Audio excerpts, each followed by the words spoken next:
ஒரு குற்றச்சாட்டு சொல்றோம் அப்படின்னு சொன்னா அது குறித்து ஆராய வேண்டிய அதிகாரிகளோ அல்லது மக்கள் பிரதிநிதிகள் அது குறித்து தங்களுடைய ஒரு ஏளனமான கருத்தை பதிவிடுவது என்பது இது முதல் முறை அல்ல. திராவிட முன்னேற்ற கழகத்தினுடைய சென்னையில் ப்ளீச்சிங் பவுடரில் முறைகேடு நடப்பது குறித்து செய்தியாளர் எழுப்பிய கேள்விக்கு பாஜக எம்எல்ஏ வானதி ஸ்ரீனிவாசன் பதிலளித்துள்ளார்.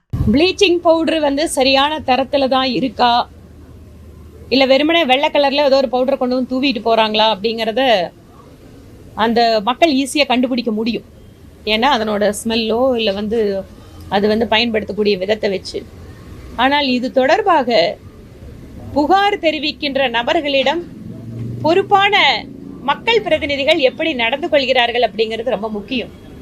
ஒரு குற்றச்சாட்டு சொல்றோம் அப்படின்னு சொன்னா அது குறித்து ஆராய வேண்டிய அதிகாரிகளோ அல்லது மக்கள் பிரதிநிதிகள் அது குறித்து தங்களுடைய ஒரு ஏளனமான கருத்தை பதிவிடுவது என்பது இது முதல் முறை அல்ல.